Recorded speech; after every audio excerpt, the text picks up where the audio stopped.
Hello, my name is Mushat, and I'm here today to introduce and explain my innovation and the benefits that the innovation will hopefully bring to the organisation.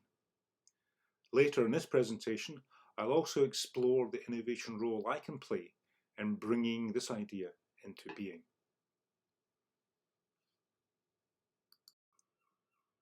So what's the problem that needs solving?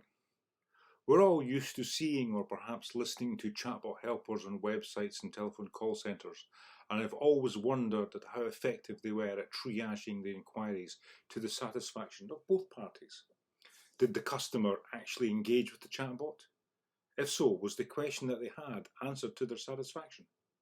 And on the flip side, has the company saved money by directing customer inquiry traffic to a chatbot? When companies use automated systems like chatbots, the measure of success or failure pivots around a metric called the fallback rate. We all know that no robot is perfect and that chatbots are expected to fail at times, but what really matters here is when those failures happen on a regular basis due, in part, to poor communication and scripting. When this happens, the fallback rate metric increases, indicating that more inquiries are being dropped, or more importantly in relation to costs, are being rerouted to a human call handler. As a result, many companies have not been able to implement chatbots successfully, even after investing in them. According to Gartner, a technological research and consulting firm, although 90% of enterprises have invested in chatbots, only 4% are actually using them efficiently. So, how do we reduce these failures and the need for chatbot conversations to be taken over by human staff? The solution to the problem is one of evolutionary innovation, and I'm talking chatbot evolution here and the next step in customer call or query handling. At present, company chatbots come in only one shape and one size. The chatbot that responds to your call, text or web chat is exactly the same chatbot that is answering the question your neighbour has when talking to the same company.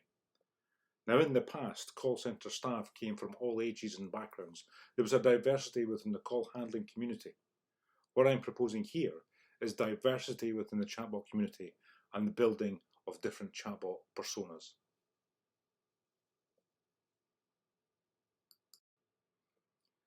We are all unique individuals, and companies have always acknowledged that uniqueness.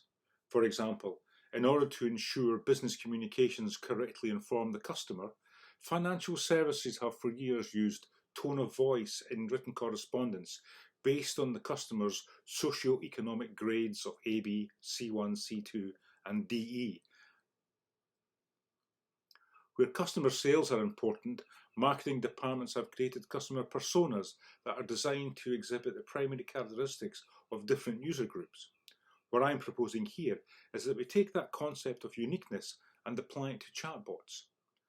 The chatbots would firstly align with the age demographic, whether you are a boomer born in the 60s, a 70s Gen X, through the millennials and into the 2000s with the Gen Zs. Blend the 5 generational categories with the 4 social classes of AB, C1, C2 and DE, and you have a possible 20 chatbot personas, each created with unique characteristics, tone of voice and language to talk, engage and connect with customers. By verifying the customer's identity before chatting, you'll know their age and social class. Knowing that, you then deploy the equivalent chatbot persona, trained to communicate at the same level.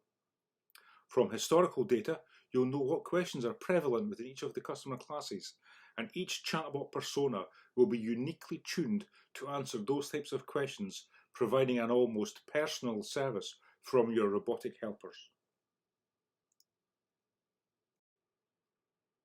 So what are the perceived benefits of using persona-driven chatbots?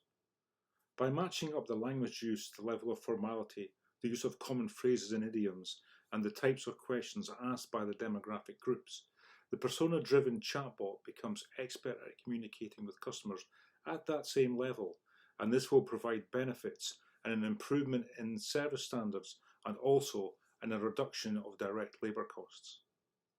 This evolutionary innovation will reduce the fallback rate metric, increase the conversation completion rates, and improve the all-important Net Promoter Score, a metric used to measure customer experience satisfaction. By deploying chatbots driven by sentiment analysis and augmented by their new persona based on age and class demographic, the company can effectively reduce the cost to serve while improving customer experience through the provision of an always-on 24/7, 365 days a year service availability, a decrease in call waiting times, and a reduction in resolution times for the customer. By looking to service the majority of customer interactions, information requests, account updates, and simple transaction inquiries, and resolving them successfully through chatbot channels, this means that the management of the complex exceptions can be handled by a reduced number of employees. This automation and the resultant reduction in staff provides the financial benefit and cost savings from salaries, pension and tax payments, sick pay and holiday benefits. Further savings could also be realised in the reduction of costs for office space to house physical staff, as well as reduction of office overheads such as heating, lighting, and the provision of computer equipment and furniture.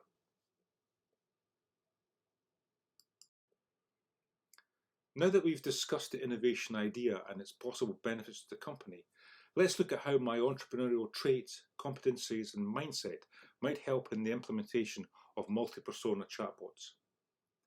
In order to measure my entrepreneurial abilities, I used Entrecomp, an entrepreneurial reference framework that identifies 15 competencies in 3 key areas that describe what it means to be entrepreneurial.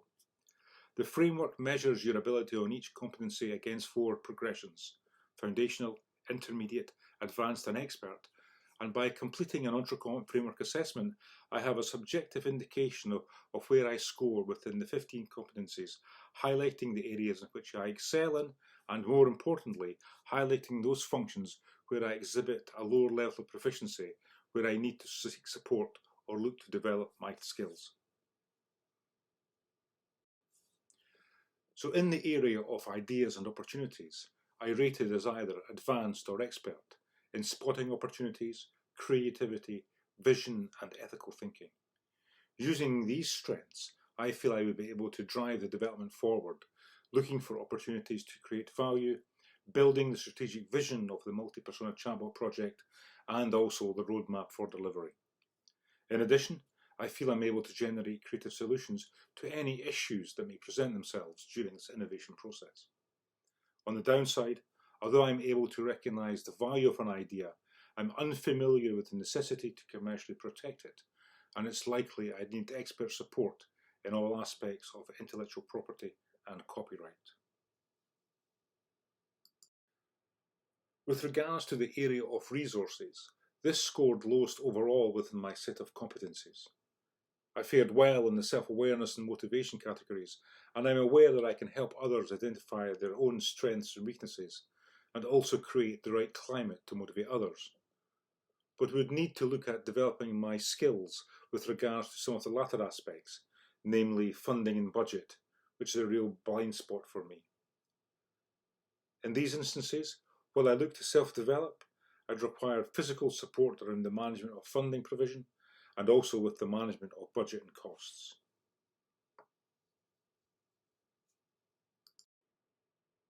Finally, to the last area of moving the project into action.